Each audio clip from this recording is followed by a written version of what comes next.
What's going on, guys? I'm out here with the owner of Gator-Tail Outboards, Kyle, and we're out here in a package deal boat right now with the tiller motor on it, and I'm gonna let him go through some of the features of the boat and the motor, and we'll just go from there. I'm really wanting you guys to see just how much stuff we can get through with this boat, because it's pretty crazy. We went out last night frog hunting and never once got hung up, and we went through just about everything that you can think of. So we're gonna talk to Kyle and see what the features are of the boat. How y'all doing, guys? My name's Kyle Broussard. I'm the president of Gator-Tail Outboards. Today we're in a lake called Lake False Point, Louisiana. It's late October. We're testing some of our package deals, taking some pictures of them. This particular boat that we in is one of our 1754 packages. This particular boat has, of course, the extreme hull crimp. It's got front deck storage. It's got the drop deck on the rear. It's got dual pod boxes with a short 12-inch deck in between. What this works out great for is, as you see right now, I'm standing up. You can stand up and operate the boat. You can sit down and operate the boat, or you can also sit down and level out your load and drop it like this if you're on a long run and you want to balance everything out. This has been one of our #1 selling boats that we built.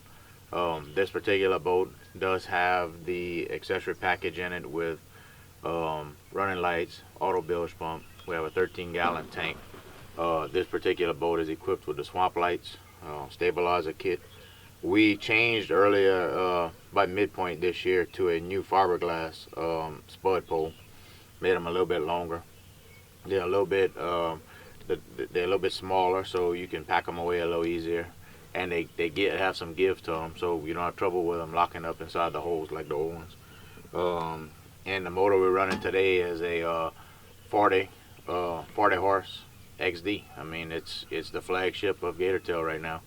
The speeds this boat just now was running, I think 32 with two of us, and with a 2-blade stock propeller. This has been this is a good seller, very good performing boat, and maybe today I'll show y'all a little bit of using it in the nasty stuff. All right, so we're gonna go ahead and drive through some of this stuff and let y'all see what it can do. There is absolutely no way that an outboard could go through all this seaweed without getting it sucked up inside of it. This is some really thick stuff, but I know for a fact that it'll go through it. I was out here all night last night doing some frog gigging, and it never once got hung up. So I think y'all are gonna be pretty impressed.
Yeah, right here, as you can see, like, a reason for coming into this kind of stuff, this old duck blind right here. Let's just block a seal real quick. Let's just block a seal.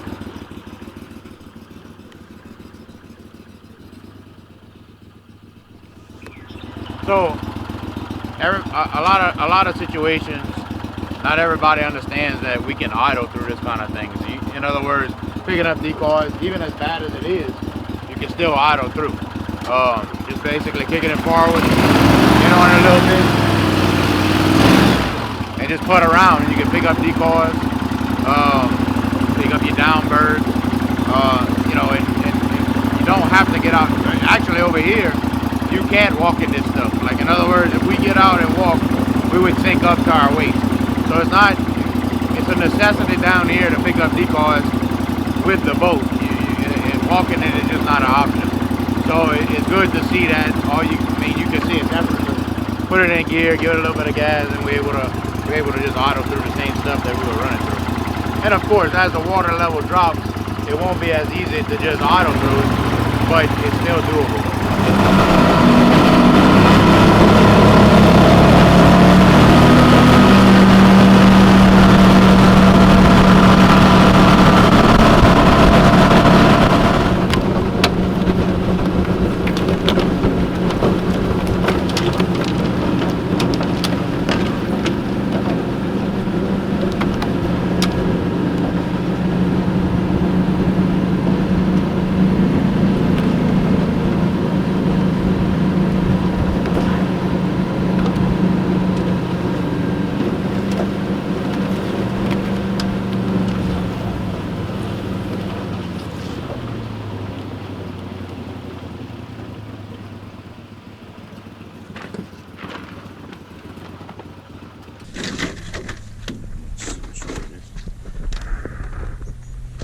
Okay, what you see right here, this is we call them granivoles.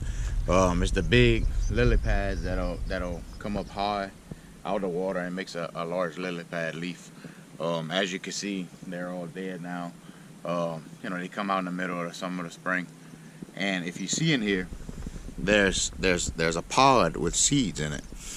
And a lot of the Cajuns will take these and you open it and you put you take the seeds out and you ball them, kind of like a balled peanut, and you can eat them. This is pretty cool. Yeah. Yeah, I didn't know about that. I mean, no, you can't eat them now that they hard. They are like a rock right now. Oh, okay. Now's not the time. I got you. I was like, man. Whenever they'll be green, and then you ball them and they kind of soften, and you can ball them and eat them. Huh? That's pretty cool. Yep. Yeah, they're everywhere. You drive through this place out here, you're gonna have 100 of them in your boat. There's not many things that a Cajun has not cooked and tried to eat. That's just the way we are down here. Today we are in Lake Fawcett Point. It's a lake near Lorville, Louisiana. This particular area that we in is it's an area where I first started duck hunting. Growing up, we would hunt out of outboards out here. And the way it worked, somebody had a duck blind, and then they wasn't using it, so they passed it on to the next person. And we came out here, me and a bunch of my buddies, and like all kids in high school, come out here and work and start building a duck blind. We didn't know much about duck hunting. The funnest time to hunt was opening day, whenever the coots would fly everywhere. There's a flock right here, 5 teal just flying over. So we would we loved it. We would shoot coots. We'd shoot big ducks, some teal, a little bit of everything.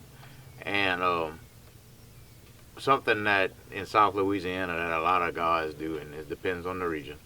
A lot of people like to eat coots, and I know everywhere else you think about shooting a coot and that's the craziest thing you ever heard, but it actually is very good table fare. And I mean, there's 15. It's an added 15 birds to your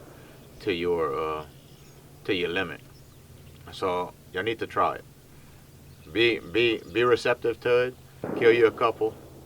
You can make the duck bombs. You can make, you cook them different ways. We used to make gumbos with them. We'd pull out the breast and cook the breast meat in the gumbo, the gizzards, and it was great table fare. And just a little bit of information right here. This is the remnants of an old blind. We used to hunt this in high school, and then passed it on to somebody later on, and they started hunting it. We used to run here with outboard motors, and believe me, we have broke many outboard motors at this place right here, towing them out, just water too low, water pumps locking up lower units. It was, but that's what got us to where we are today. It's there was a need for something better, and that's where we are today. Yeah, some of y'all may or may not know the way this motor got started was I designed this motor as a senior project in college back in early 2000s, and graduated college. Of course, made an A on the project. Graduated college and didn't really know what we were gonna do. So I convinced my dad, 15 years ago, after whenever we got out of college, I said, let's go into business and build these things. And he has been an irreplaceable part of this. And it's, like I said, it's a big family at GatorTail. We have everybody that's been here with us from the start, Hoyt, Lisa, Chad, and then everybody that has came after. And it's very, very, we're very appreciative, and that's what makes us the company that we are. Any day that you need to talk to us, get on the phone, give us a call. You might not be able to talk right at that point in time, but eventually we'll get your call back, But again, thanks everybody for the business. If you're not already following GatorTail on Instagram and subscribing to them on YouTube, go check them out. They got some really good content over there, and y'all get to see some of the photos that we took this weekend. They'll be posting them on their page, and we'll be posting them on our page. I think it'll be pretty cool. The reason why we're out here doing this is because obviously we wanted you to see what the motor would do, but Kyle really wanted to show you guys that they're real people out here, and they get out and do things just like we do. So it's been really cool to get out here and test out my new boat and see everything else that they have to offer. It's really been an awesome weekend, almost kind of surreal to me to get out with a company like this and kind of be, I guess, sort of a face of GatorTail, and it's really humbling, honestly. So we'll have some hunting content coming out really soon. Maybe some bow fishing, maybe some fishing out of my new boat before duck season actually comes in. But duck season comes in a month in Kentucky, and I can't tell y'all how excited I am. We've got 2 blinds on big lakes, and then we have all the backwater that we always hunt, and we'll be taking the GatorTail out there through some timber and marshes, and everywhere that we can put it, we're going to try. So let's see if we can get this thing hung up this year. I mean, it's going to be pretty hard to get it hung up, I think. Thanks again, man. I really appreciate it. Absolutely. I'm going to get out of here today, guys, and we're going to head back to Kentucky. If you're not following us on Instagram, slide over there and give us a follow. And I've been posting or trying my hardest. We have really bad service out here. I've been trying my hardest to post Instagram stories to keep y'all updated on what's going on. So, I mean, if you're interested in that kind of stuff, slide over, hit the follow button, and you can kind of keep up to date with us a little bit better and a little more, live action, I guess you could say. So, but we're going to get out of here. Thanks so much for watching, guys. I'll see y'all soon.